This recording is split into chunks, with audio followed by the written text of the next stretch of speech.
इस एपिसोड की शुरुआत में हम लोगों को एल्डर कांग को दिखाया जाता है, जो कि यहाँ पर इस कल्टीवेटर के स्कोर को देखकर बहुत ही ज्यादा शॉक हो जाता है। इसलिए वो पीछे की ओर जाने लगता है, लेकिन तभी ये लाओली नाम का कल्टीवेटर एल्डर कांग को बोलता है, क्या यहाँ पर ये ट्रेजर खराब हो चुका है, जिसकी वजह से इस लड़के का स्कोर इतना निकल कर आया है। इसलिए हम लोगों को इस चीज की एक बार जांच कर लेनी चाहिए। इस बात को सुनकर एल्डर कांग यहाँ पर अपने मन में सोचने लगता है, लेकिन चेंगसाओ के दोस्त तो इस बात को सुनकर बहुत ही ज्यादा शॉक हो जाते हैं। इसलिए ये लोग एक दूसरे की ओर देखने लगते हैं, लेकिन तभी चेंगसाओ बोलता है, अगर यहाँ पर किसी को इस टेस्ट से आपत्ति है तो वो खुद इस टेस्ट को देखकर इस चीज का पता लगा सकता है कि यहाँ पर इस ट्रेजर में कुछ गड़बड़ है या नहीं। इस बात को सुनकर एल्डर कांग के दिमाग में एक आइडिया आता है, इसलिए वो लाओली को बोलता है, लाओली तुम इस चीज की जांच करो कि यह ट्रेजर खराब है या नहीं, ताकि यहाँ पर दूध का दूध और पानी का पानी हो जाए कि इस लड़की ने क्या सच में इतना ज्यादा स्कोर किया है या नहीं। इस पर लाओली भी हाँ बोलकर इस आर्टिफैक्ट के पास आकर टेस्ट देने के लिए तैयार हो जाता है। इसके बाद जैसे ही वो इस आर्टिफैक्ट को यहाँ पर टच करता है, वो बहुत ही तेजी के साथ यहाँ पर घूमने लगता है। इसके बाद इसके अंदर से हाई अमाउंट में स्पिरिचुअल एनर्जी भी बाहर निकलने लगती है, जैसा कि यहाँ पर कुछ देर पहले चेंगसाओ के दोस्त के साथ हुआ था। तभी इस आर्टिफैक्ट के अंदर से बहुत ही हैवी अमाउंट में स्पिरिचुअल एनर्जी बाहर निकल कर आती है, जिसकी वजह से लाओली का स्कोर निकल कर सबके सामने आ जाता है, जो कि 41 था। इस चीज को देखकर एक पल के लिए लाओली बहुत ही ज्यादा शॉक हो जाता है, क्योंकि इसका स्कोर इतना ही था। इसलिए लाओली को ये समझने में ज्यादा देर नहीं लगती है कि यह आर्टिफैक्ट खराब नहीं है, बल्कि यहाँ पर ये लड़का ही बहुत ही ज्यादा पावरफुल है। तभी हम एल्डर कांग को देखते हैं, जिसे भी यहाँ पर भरोसा हो जाता है कि ये आर्टिफैक्ट खराब नहीं है। इसलिए एल्डर कांग अपने मन में कुछ सोचने लगता है, लेकिन तभी हम इस लड़के को देखते हैं, जो कि अपने साथियों के पास जाकर खड़ा हो जाता है। इस पर इसके दोस्त बोलते हैं, तुमने बहुत ही ज्यादा अच्छा काम किया है। तभी चेंगसाओ बोलता है, एल्डर कांग क्या अब ये लोग वानलाओ पैलेस के सीक्रेट रेलम में कल्टीवेशन करने के लिए जा सकते हैं, जो कि 5 एलिमेंट रेलम के नाम से जाना जाता है। इस पर एल्डर कांग बोलता है, चेंगसाओ तुम्हें चिंता करने की कोई भी जरूरत नहीं है, क्योंकि तुम्हारे दोस्त बहुत ही ज्यादा टैलेंटेड और जीनियस हैं। इसलिए ये सभी बहुत ही आसानी के साथ 5 एलिमेंट रेलम पर कल्टीवेशन करने के लिए जा सकते हैं। तुम्हें इस चीज की चिंता करने की कोई भी जरूरत नहीं है। इस बात को यहाँ पर एल्डर आयोंग भी सुन रहा था, इसलिए इसे यहाँ पर बहुत ही ज्यादा गुस्सा आ जाता है, क्योंकि अभी तक इसके डैन पवेलियन को किसी ने भी ज्वाइन नहीं किया था। तभी एल्डर कांग आगे की ओर आकर जिस किसी ने भी इस टेस्ट को पास किया था उन सभी को बोलने लगता है कि आखिरकार कौन कौन मेरे वानलाओ पैलेस में शामिल होना चाहता है, वो अब बेझिझक हम लोगों के वानलाओ पैलेस में शामिल हो सकता है। इस बात को सुनकर एल्डर आयोंग को बहुत ही ज्यादा गुस्सा आ जाता है और वो बोलता है, तुम बहुत ही ज्यादा बुरे हो।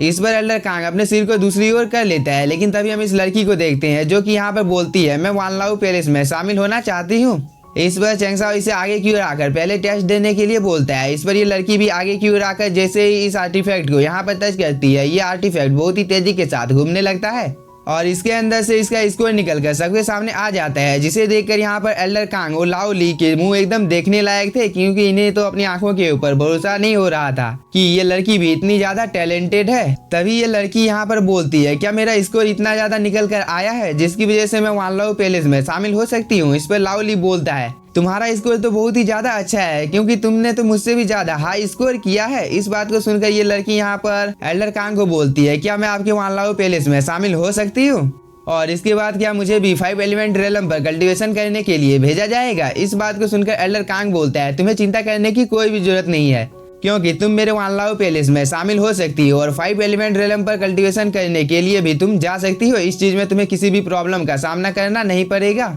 इस बात को सुनकर ये लड़की बहुत ही ज्यादा खुश हो जाती है और वो वानलाओ पैलेस में शामिल होने के लिए तैयार होकर यहाँ से चली जाती है। इसके बाद एल्डर कांग इन लोगों से पूछने लगता है, अब तुम लोग किस सेक्ट में शामिल होने का इंतजार कर रहे हो, क्योंकि तुम सभी भी अपना जवाब जल्दी से दे दो कि तुम लोग भी मेरे वानलाओ पैलेस में शामिल होने वाले हो। इस बात को सुनकर एल्डर आयोंग को बहुत ही ज्यादा गुस्सा आ जाता है और वो यहाँ पर अपनी एनर्जी को रिलीज करता है, जो कि बहुत ही ज्यादा थी। इस चीज को देखकर यहाँ पर एल्डर कांग बहुत ही ज्यादा शॉक हो जाता है, जिसे यहाँ पर बहुत ही ज्यादा डर भी लगने लगा था, क्योंकि एल्डर आयोंग को यहाँ पर बहुत ही ज्यादा गुस्सा आ गया था। इसलिए एल्डर कांग बोलता है, आपको चिंता करने की कोई भी जरूरत नहीं है, अब मैं आपके मामले में टांग नहीं अड़ाऊंगा। इसके बाद एल्डर कांग चेंगसाओ के पास आकर एल्डर आयोंग को शांत होने के लिए बोलता है। इस पर एल्डर आयोंग भी यहाँ पर शांत हो जाता है और वो आगे की ओर आकर इन सभी लोगों को बोलता है, अगर तुम में से यहाँ पर किसी को डैन पवेलियन को ज्वाइन करना है तो वो आगे आकर यहाँ पर टेस्ट दे सकता है। इस बात को सुनकर ये सभी लोग आगे की ओर आ जाते हैं। इसके बाद एल्डर आयोंग इस जगह पर अपने हाथों में एक ट्रेजर को अपेयर कर लेता है और वो इन सभी को बताने लगता है कि मैं अब तुम लोगों का इस जगह पर टेस्ट लेने वाला हूँ, जिसका नाम यहाँ पर वानजिंग टेस्ट टैलेंट होने वाला है। क्योंकि एल्डर कांग ने जिस आर्टिफैक्ट से कुछ देर पहले तुम लोगों का टेस्ट लिया था उससे कई ज्यादा बेहतर मेरा ये टेस्ट होने वाला है। इस बात को सुनकर यहाँ पर एल्डर कांग को भी बहुत ही ज्यादा गुस्सा आ जाता है, क्योंकि इस जगह पर डायरेक्टली एल्डर आयोंग एल्डर कांग की बेइज्जती कर रहा था। इसके बाद एल्डर आयोंग इस जगह पर अपनी पावर का यूज करके इस ट्रेजर को इन सभी कल्टीवेटर के पास भेज देता है, जो कि इस कल्टीवेटर के इर्द गिर्द में घूमने लगते हैं। साथ ही ये ट्रेजर इन कल्टीवेटर की बॉडी को भी स्कैन कर रहा था, जो कि दिखने से बहुत ही ज्यादा कूल लग रहा था। और इस चीज को देखकर ये लड़की थोड़ी सी खुश हो जाती है, क्योंकि ये सब कुछ इसके लिए पहली बार था। और ऐसे ही एल्डर आयोंग एक एक करके इन सभी की बॉडी को स्कैन कर लेता है। इसके बाद इन लोगों के स्कोर बाहर निकल कर आ जाते हैं, जिसे देखकर ये सभी लोग बहुत ही ज्यादा खुश हो जाते हैं। तभी एल्डर आयोंग बहुत ही ज्यादा शॉक हो जाता है और वो बोलता है यहाँ पर जितने भी कल्टीवेटर हैं उन सभी के स्कोर 50 से ज्यादा है, जो कि कोई नॉर्मल बात नहीं है। इसलिए एल्डर आयोंग को शुरू में तो अपनी आंखों के ऊपर भरोसा ही नहीं होता है कि ये लोग 50 से ऊपर रैंक वाले हैं। साथ ही इनमें से 3 कल्टीवेटर का स्कोर 60 से ज्यादा होता है, इसलिए एल्डर आयोंग यहाँ पर इतना ज्यादा शॉक हुआ था। इसके बाद एल्डर आयोंग इन सब चीजों को सोचने के बाद यहाँ पर बिल्कुल शांत हो जाता है। तभी हम चैंगसाओ के दोस्तों को देखते हैं, जो कि यहाँ पर बहुत ही ज्यादा खुश हो जाते हैं, क्योंकि इन लोगों ने यहाँ पर इस टेस्ट को सक्सेसफुली पास कर लिया था। तभी हम एल्डर आयोंग को देखते हैं, जो कि चैंगसाओ को बोलता है, मुझे जहाँ तक पता है कि तुम लोग उत्तरी रेलम से यहाँ पर आए हो, साथ ही तुम्हारे दोस्त भी उत्तरी रेलम से ही बिलोंग करते हैं, तो क्या तुम हेवनली डीमन सेक्ट रेलम से बिलोंग करते हो? इस बात को सुनकर चैंगसाओ भी एक पल के लिए थोड़ा सा शॉक हो जाता है। इसके बाद चैंगसाओ अपने मन में सोचने लगता है कि एशियंट मार्शल एम्परर की पावर ने मेरे दोस्तों के कल्टीवेशन में काफी ज्यादा सुधार किया है, जिसकी वजह से मेरे जितने भी ज्यादा दोस्त हैं वो सभी बहुत ही ज्यादा टैलेंटेड हो चुके हैं। यह सोचने के बाद चैंगसाओ यहाँ पर एल्डर आयोंग और इसके सभी साथियों को बता देता है कि मेरे इस जगह पर जितने भी दोस्त हैं उन सभी ने एशियंट एम्परर के इनहेरिटेंस को हासिल किया है, इसलिए इसमें कोई भी आश्चर्य की बात नहीं है कि मेरे दोस्त इतने ज्यादा टैलेंटेड और रेयर हैं। इन लोगों की कल्टीवेशन इतनी फास्ट तरीके से ग्रो हो रही है। इस बात को सुनकर एल्डर आयोंग और एल्डर कांग के चेहरे एकदम देखने लायक थे। तभी एल्डर आयोंग बोलता है, चैंगसाओ तुम्हें चिंता करने की कोई भी जरूरत नहीं है। पहले तो हम लोगों को इस मामले के बारे में कुछ भी पता नहीं था, लेकिन अब हम लोगों को इस मामले के बारे में सब कुछ पता है, क्योंकि तुम्हें हम लोगों के ऊपर भरोसा है। इसलिए इस जगह पर जो कुछ भी हुआ है इस चीज के बारे में हम लोग किसी को भी नहीं बताएंगे। तभी एल्डर कांग भी बोलता है, चैंगसाओ तुम्हें चिंता करने की कोई भी जरूरत नहीं है। इस जगह पर जो कुछ भी हुआ है इस चीज के बारे में बाहर कोई भी बात नहीं करेगा, क्योंकि वानलाओ पैलेस इसे एक सीक्रेट रहेगा। तभी एल्डर आयोंग चैंगसाओ को बोलता है, कल सुबह हम लोग एक साथ इस जगह से निकलेंगे। इस पर चैंगसाओ भी हाँ बोलता है। इसके बाद एल्डर आयोंग, एल्डर कांग और लाओली इस जगह से चले जाते हैं और चैंगसाओ अपने दोस्तों की ओर देखने लगता है। इसके बाद वो बोलता है, तुम सभी लोग कल मेरे साथ 5th रीजन में चलने वाले हो और रास्ते में मैं एशियंट वू रेलम में एल्डर आयोंग का अनुसरण करूंगा। इसके बाद तुम लोगों को वानलाओ पैलेस और डेन पेवेलियन में भेज दिया जाएगा, ताकि तुम लोग अपनी कल्टीवेशन में सुधार कर सको, क्योंकि तुम लोगों की पावर बहुत ही ज्यादा कम है और तुम लोगों को जल्दी अपनी पावर को बढ़ाना होगा। इस बात को सुनकर यहाँ पर ये सभी लोग भी चैंगसाओ को हाँ बोलते हैं। तभी चैंगसाओ अपने एक साथी को बोलता है, तुम मास्टर जुओ को जाकर बता दो कि हम लोगों को और भी ज्यादा पावरफुल कल्टीवेटर को अपने टीम में शामिल करने की जरूरत है, और जितने भी लोग इस टीम में शामिल होने वाले हैं उन सभी को हेवनली डीमन सीक्रेट रेलम का इनहेरिटेंस प्राप्त होना चाहिए, क्योंकि चैंडी पवेलियन मेरे प्रति बहुत ही ज्यादा वफादार है और मुझे उसके ऊपर भरोसा है। तभी ओल्ड मैन डाजी आई क्यू आकर बोलता है, चैंगसाओ क्या तुम यहाँ पर खुद के और मेरे बारे में भूल गए हो?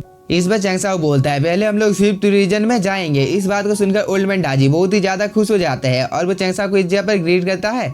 इसके बाद हम लोगों को नेक्स्ट डे का सीन दिखाया जाता है, जहाँ पर एक वॉरशिप इन लोगों को लेने के लिए आ गया था और ये सभी लोग भी 5th रीजन की ओर जाने के लिए तैयार थे।